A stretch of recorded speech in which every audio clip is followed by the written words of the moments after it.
Bonjour, bienvenue dans ce nouveau numéro de Pourvu que ça dure, l'émission qui rend l'éco-responsable sur Public Sénat. Aujourd'hui, émission spéciale consacrée à la voiture électrique, car la révolution est désormais lancée. En moins de 2 ans, les ventes de voitures électriques ont décollé comme jamais en France. Pourtant, des freins à leur développement subsistent, comme leur coût d'achat ou encore le manque de bornes de recharge, vous verrez. Comment fabrique-t-on un moteur électrique? Comment recycle-t-on une batterie électrique? Reportage dans cette émission. Et puis Renault accélère dans l'électrique avec le lancement début 2022 de la fameuse Mégane en version électrifiée, puis surtout produite en France. On en parlera avec Luca Di Meo, le directeur général du constructeur. Mais d'abord, tout ce qu'il faut savoir sur la voiture électrique en moins d'1 minute, c'est parti. Comment se porte le marché des voitures électriques? Très bien. Depuis le début de l'année, de janvier à octobre 2021, 122 518 voitures électriques ont été vendues en France, soit une augmentation de 52% en un an. Résultat, la part de marché en France atteint 9% alors qu'elle était de 6% en 2020. Quels sont les modèles les plus vendus en France? De janvier à octobre 2021, on retrouve à la première place la Tesla Model 3, puis la Renault Zoé, la Peugeot E208, la Fiat 500 et enfin la Renault Twingo Z2. Quels sont les premiers constructeurs en France? Sur les 6 premiers mois de 2021, en pourcentage des ventes, en premier Renault avec 21%, puis Tesla avec 18,1% et Peugeot avec 16,6%. Quelle voiture électrique est la plus produite en France? Il s'agit de la Renault Zoé. Cette année, plus de 91 000 devraient sortir de l'usine. Quel est le prix moyen d'une voiture électrique? 32 000 € sans les aides. Quel est l'âge moyen de l'acheteur d'une voiture électrique? Il est de 46 ans. Des ventes qui accélèrent un peu partout dans le monde, mais encore de nombreux freins à l'essor de la voiture électrique. José Bagdad, bonjour. Bonjour. Merci d'être là avec nous, associé responsable du secteur auto chez PwC France. Le principal frein à l'achat, l'obstacle aujourd'hui sur une voiture électrique, c'est toujours le prix, c'est le coût. Ça reste encore 10-15% plus cher qu'une voiture essence, même quand on prend en compte les 6 000 € de bonus écologique. Oui, le prix est un vrai frein. Il y a une différence réelle, vous l'avez dit, de l'ordre de 10 à 15%. C'est un frein pour beaucoup. Aujourd'hui, on se rend compte que ceux qui achètent les voitures électriques, ce sont les classes les plus favorisées, qui ont les plus gros revenus. Ils ont autour de 70-80 000 € de revenus en moyenne, ceux qui achètent une voiture électrique, ce qui est à peu près 30 ou 40% de plus que ceux qui achètent une voiture à essence. Voilà, et le problème, c'est que les subventions à l'achat risquent de baisser dans le futur. Ça complique encore plus l'équation pour le consommateur, à court terme. À court terme. Donc, il se dit soit il y a un phénomène d'aubaine, je vais acheter maintenant parce que ça va baisser, soit il faudra faire des efforts à la fois par les constructeurs pour baisser les prix pour lesquels ils proposent des voitures, ou alors imaginer finalement d'acheter une voiture d'une façon différente, ne plus l'acheter en disant je vais dépenser 25 000 € pour une voiture, mais acheter un abonnement, une souscription, un leasing qui va me permettre finalement d'étaler le prix de l'acquisition de la voiture. Pour ceux qui veulent l'acheter, à quel horizon une voiture électrique sera au même prix qu'une voiture à moteur thermique Ça dépendra des modèles. Hors aide fiscale, je précise. Alors, ça dépendra des modèles, mais je dirais que pour des catégories intermédiaires, on risque autour de 2026-2027 à avoir des voitures à peu près à des prix équivalents hors aide fiscale. Ouais. On peut la revendre d'ailleurs, après, sa voiture électrique. Il y a un marché de l'occasion où on reste collé avec. C'est un des freins aujourd'hui pour l'acquisition de voitures électriques parce que le marché de l'occasion est encore timide et les évolutions technologiques sont tellement fortes, rapides sur les voitures électriques que notre voiture d'aujourd'hui, dans 2 ans, sa valeur va baisser de manière beaucoup plus forte à cause de la batterie qui aura été sans doute pas avec les dernières technologies. Ouais. Parmi les freins à l'achat, il y a aussi justement la question de l'autonomie de la batterie. Il y a toujours du mieux ou ça reste insuffisant aujourd'hui? Même s'il y a des progrès, évidemment. Alors, il y a beaucoup de mieux, beaucoup de mieux. On voit que l'autonomie de la voiture est moins franc aujourd'hui pour l'acquisition de la voiture. Beaucoup de ceux qui achètent la voiture sont certes des gens qui sont en milieu urbain, donc l'autonomie n'est pas un sujet. La question est beaucoup plus pour ceux qui sont en province, en région, qui ont besoin d'une voiture avec beaucoup plus de kilomètres. Une batterie de voiture électrique, ça fonctionne de manière optimale pendant combien de temps? C'est quoi, 5 ans, 10 ans, 15 ans? On dira que c'est plutôt autour de 5 ans. Et après 5 ans, ça va sans doute diminuer, mais avec un niveau de performance qui va rester très bon. Et on dirait entre 5 et 10 ans, le niveau de performance est très acceptable. Au bout de 10 ans, il faut sans doute revoir la batterie. Il y a des freins psychologiques chez les consommateurs, je ne sais pas, en fonction de l'âge, de là où on vit. Oui, on voit bien que les populations qui achètent une voiture électrique sont plus jeunes, plus urbaines, que ceux qui achètent une voiture à essence neuve, on dira. Il y a même une différence de 10 ans d'âge en moyenne dans nos études. Ceux qui achètent aujourd'hui une voiture électrique ont plutôt 45 ans dans les voitures neuves. Ceux qui achètent une voiture à essence, plutôt 55 ans. Et les personnes qui sont les plus sceptiques pour l'acquisition d'une voiture électrique sont les personnes les plus âgées. Donc il y a un vrai frein psychologique. Mais qui ont plus de moyens.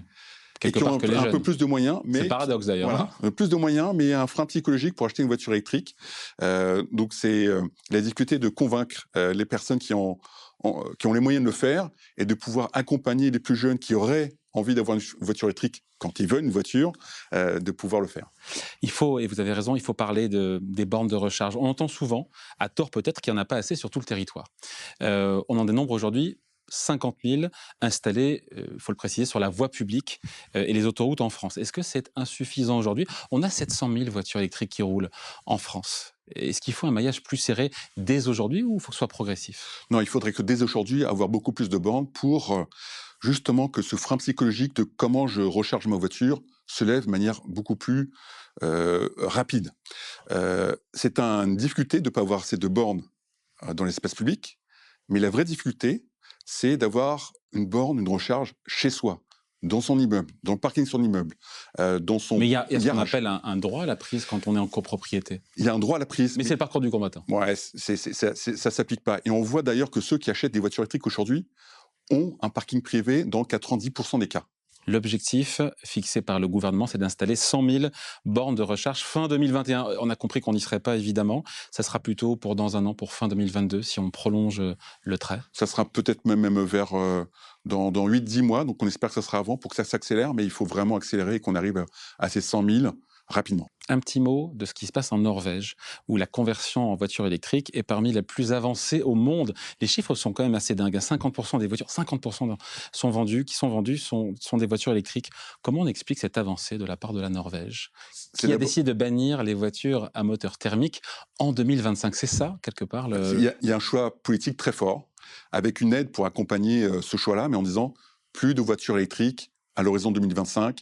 Et donc le message adressé... Le signal, il est clair. Le signal est clair, donc allez-y, et en plus on vous aide pour y aller, et l'électricité en plus c'est pas très cher, donc c'était tout bénéfice pour les Norvégiens et la Norvège. Après, il n'y a pas de TVA, ni de frais d'immatriculation sur place là-bas, les parkings, les péages sont gratuits pour les voitures électriques, il y a des fils prioritaires, on peut rouler sur les voies de bus.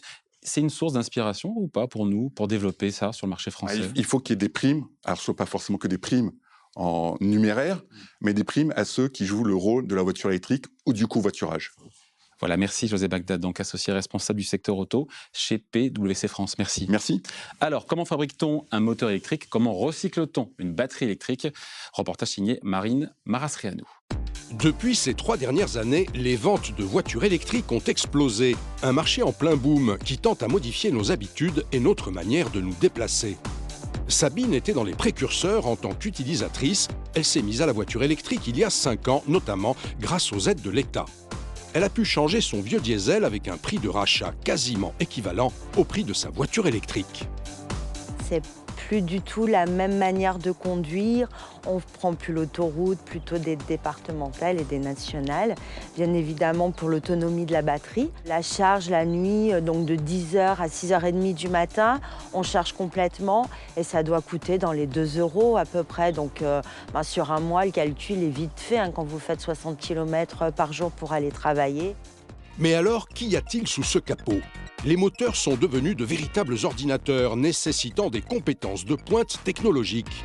Un virage stratégique qu'a opéré Valeo, le premier équipementier de moteurs électriques en Europe, et notamment dans cette usine au nord de la France, à Étaples. Alors un moteur électrique, en fait, c'est une machine assez simple, mais tout le diable est dans les détails. C'est pas uniquement un moteur, c'est aussi une électronique qui va avec.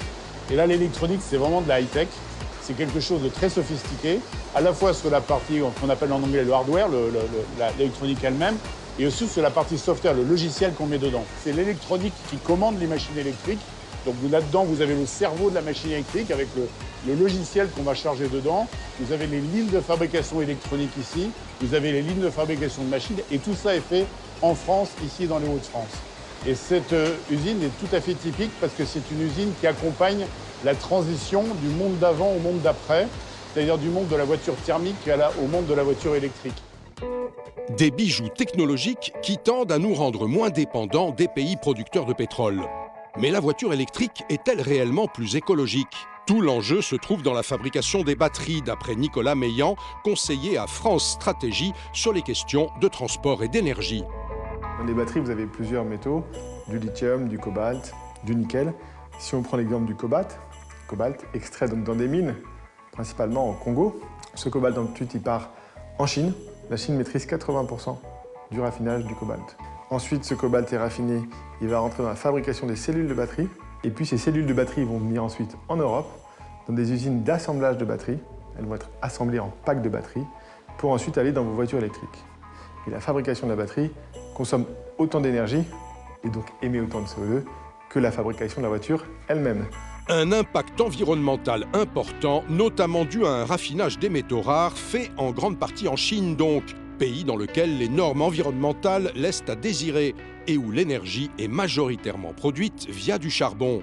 Mais alors, quelles sont les marges de progression et que peut-on fabriquer en France ? La fabrication des cellules, qu'on peut relocaliser chez nous, la fabrication des matériaux, qui rentrent dans les cellules aussi.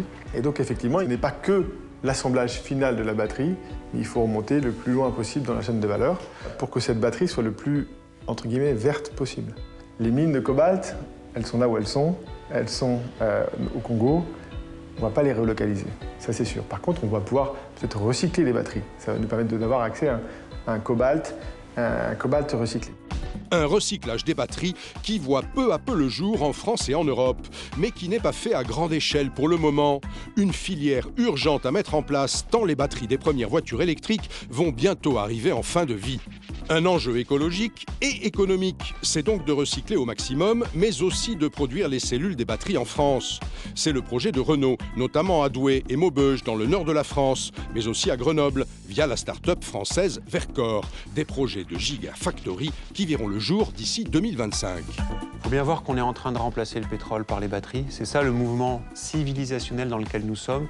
Si on ne fait pas de batteries en Europe, si on ne fait pas de batteries en France, au lieu d'importer des batteries, nos amis chinois vont nous vendre des voitures. Par contre, on a besoin de le faire d'une manière propre. On est conscient que la physique a des limites. On a besoin d'énergie pour faire des batteries. On a besoin de graphite, de cobalt, de nickel. On va recycler ces matériaux qui ont une forte valeur. Ils ont déjà été extraits, déjà raffinés. Et ça va permettre de refaire des nouvelles batteries pour un coût environnemental très bas.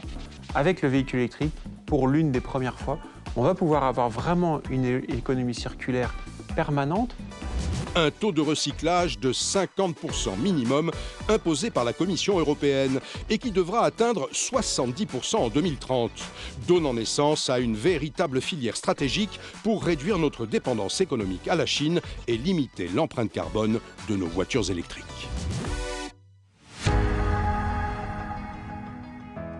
Renault accélère dans l'électrique avec 10 nouveaux modèles d'ici 2025, dont la Mégane électrique début 2022. Bonjour Luca Di Meo. Bonjour David. Ça va ? Installez-vous. Ça va. Merci d'être là. Directeur général donc évidemment de Renault. La Mégane électrique, je ne l'ai pas dit, qui est construite en France.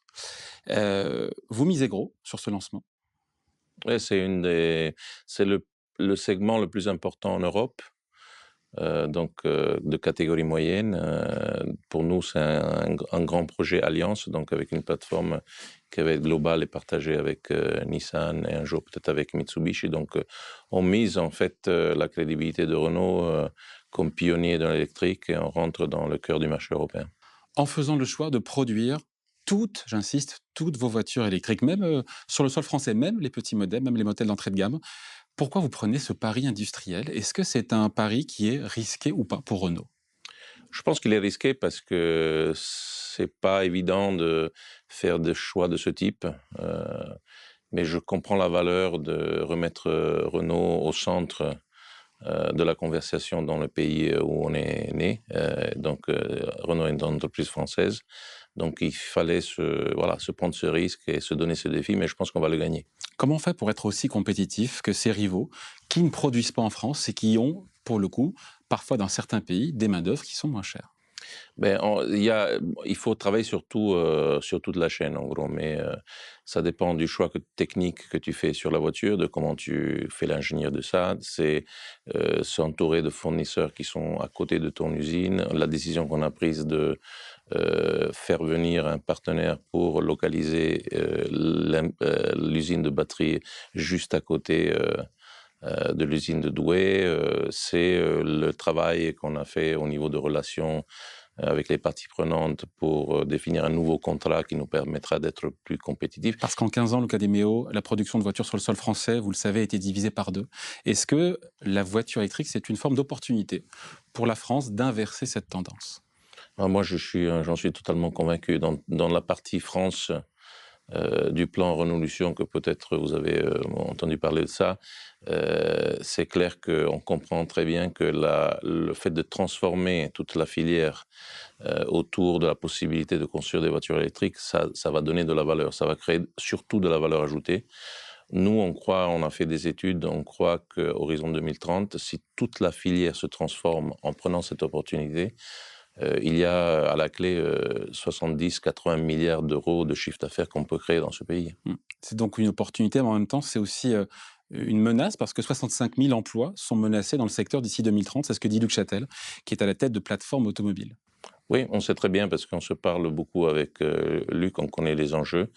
Il y a évidemment un défi de transformation de beaucoup d'entreprises. Il y en a une partie qui sont très bien positionnées pour le futur et d'autres qui devront se transformer et d'autres encore qui malheureusement vont disparaître parce que le business lié au thermique ne sera plus là. Mais je vous donne la bonne nouvelle, c'est que d'un côté on voit 60, certains disent 50, d'autres disent 65 ou 100 000 d'emplois qu'on pourrait perdre. Mais si on fait le travail de transformation à tous les niveaux, je pense qu'on a à la clé quelque chose comme 400-500 000 emplois sur le nouvelle chaîne de la valeur de l'automobile. Donc il faut plutôt se projeter à créer et se retrousser les manches pour créer ces opportunités qui sont beaucoup plus importantes des menaces, à mon avis. Ouais. Avec cet objectif de 2 millions de voitures électriques, d'ailleurs et hybrides, produites en France, c'est l'objectif fixé par le président de la République. C'est très ambitieux, c'est jouable, et si oui, à quelles conditions?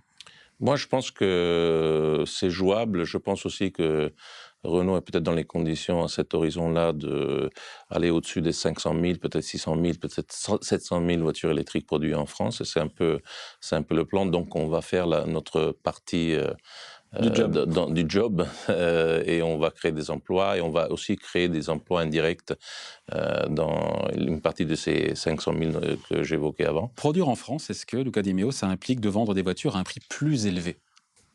Le prix du marché, il n'est pas défini nécessairement par les coûts, il est défini par le marché. Les voitures électriques vont être plus chères. Ça, c'est quelque chose qu'il faut à l'achat. Et il faut l'accepter parce que, un motopropulseur électrique, ça coûte 3 ou 4 fois le prix d'un moteur thermique avec une boîte, etc. classique. Évidemment, les voitures électriques, ça va être payé par les gens qui ont du pouvoir d'achat. Au début au moins. Le temps que la technologie rentre vraiment dans les volumes, on puisse baisser les coûts. Sur le moteur thermique, on y travaille depuis 130 ans. Ouais. Sur les batteries depuis 20. Donc il faut accepter qu'au début, comme n'importe quel produit, ça peut être un téléphone, ça peut être un ordinateur, etc. Au début, s'il y a une nouvelle technologie, elle coûte plus cher. Plus cher, puis ça baisse. Qu'est-ce qu'on dit aux Français qui nous regardent, qui ne veulent pas, en tout cas pas encore, passer à l'électrique parce que ça coûte 10 000, 15 000 euros plus cher qu'une voiture à essence, parce que l'autonomie est cette question qui est jugée pour certains en tout cas trop faible, parce qu'il n'y a pas assez de bornes de recharge, on en parlait juste avant. Qu'est-ce qu'on leur dit à ces Français-là? Il faut attendre un petit peu? Non, je pense qu'il faut commencer. Il faut commencer à acheter des voitures électriques. D'ailleurs, on est déjà à un pourcentage de double chiffre dans les ventes de Renault. Ça commence à devenir... 10%, c'est ça? C'est un peu plus de 10%, ouais. Après ça dépend des mois, mais c'est déjà, je veux dire, un mix important dans nos ventes. Je crois que l'expérience avec une voiture électrique, elle est exceptionnelle d'un point de vue plaisir de conduite, utilisation du produit, parce que les voitures sont silencieuses, elles accélèrent, il y a une architecture qui permet des habitacles qui sont très spacieux, etc. Donc c'est vraiment sympa. Franchement, c'est clair qu'au début, ça coûte cher. Il y a plein de façons, je voulais de diluer ce prix avec des financements, avec des subscriptions, du leasing, etc. En utilisation, ça va être moins cher. Et ça, il faut faire le calcul. Au bout de combien de kilomètres par an? Bah, ça dépend de combien de kilomètres tu fais, mais tu dépenses moins de 3 € en rechargeant la voiture pour faire 100 kilomètres, alors qu'une voiture thermique, tu dépenses 7 ou 8 €. C'est ça la proportion. Donc la sensation que tu as, c'est qu'en utilisation, c'est moins. Il y a moins d'entretien dans les voitures électriques. Donc ça, certainement, c'est des avantages. Et après, je dis aussi, on parle tout le temps voilà, de diminuer l'impact du transport sur l'environnement. Il faut que chacun fasse ça. Par nous en train d'investir des milliards dans la voiture électrique justement pour baisser la moyenne d'émissions de notre flotte. Il faut que de l'autre côté, le marché, les clients, ils participent à cette révolution. Comment on fait baisser le prix d'une voiture électrique quand on sait que la batterie, c'est 40% du coût de la voiture? La batterie, c'est le nerf de la guerre. En faisant baisser les coûts des batteries. Et donc, pour faire ça... Parce qu'aujourd'hui, les batteries, pardon, elles viennent d'Asie. Hein. Les batteries viennent d'Asie, mais c'est pas seulement la question. Je veux dire, normalement, en Asie, ils font des produits très compétitifs en coût.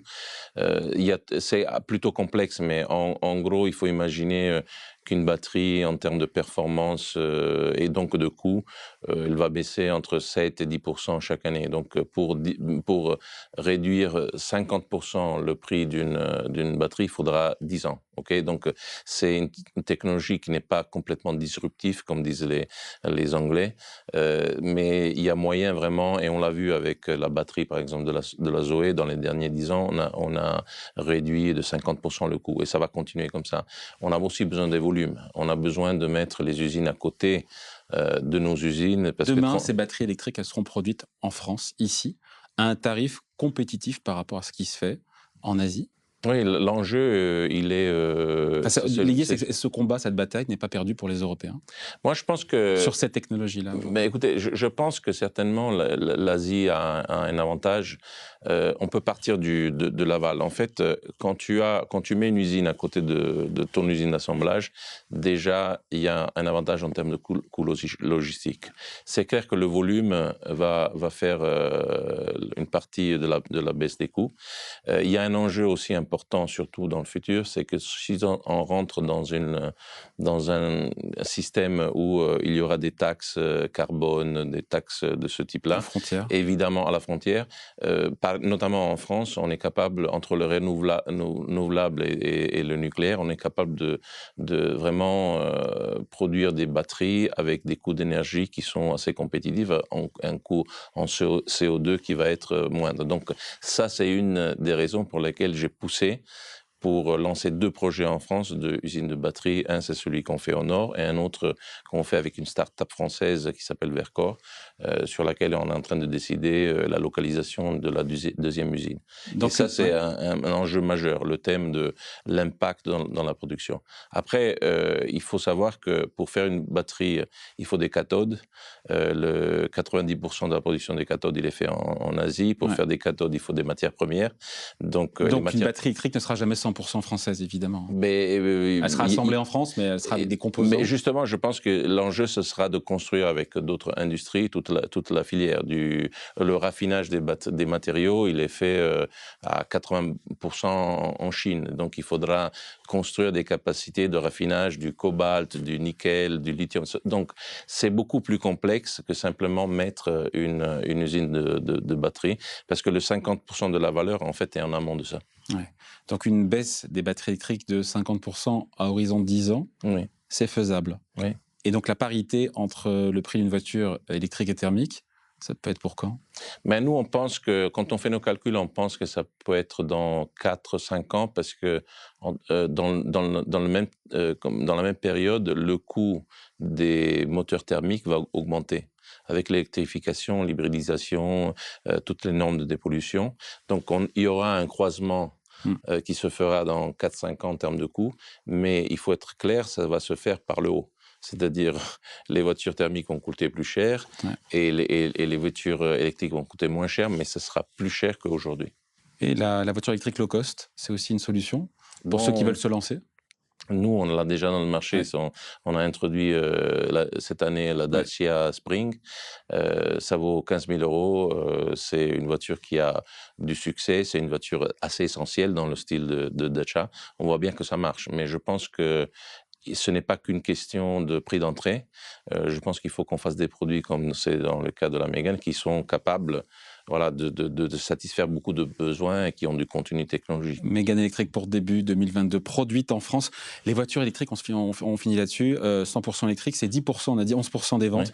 Oui. Vous vous êtes fixé un objectif, je sais pas, horizon 5 ans, de se dire ça sera à 30% des ventes? Oui, on pense qu'on devra être à 25%, une voiture sur 4 en 25, et on sera peut-être à la moitié au total, en 30, mais on est en train de travailler. Comme le marché ou en avance par rapport au marché? Moi, je pense qu'on sera plutôt en avance comme le marché, et donc à l'horizon 2030, peut-être on sera complètement électrique comme marque Renault. Voilà, merci d'avoir été avec nous, Luca De Meo, le directeur général de Renault. Merci à vous. Voilà, c'est la fin de Pourvu que ça dure, l'émission qui rend l'éco-responsable sur Public Sénat, émission à voir ou revoir sur Public Sénat et en replay sur publicsena.fr. Rendez-vous dans 2 semaines.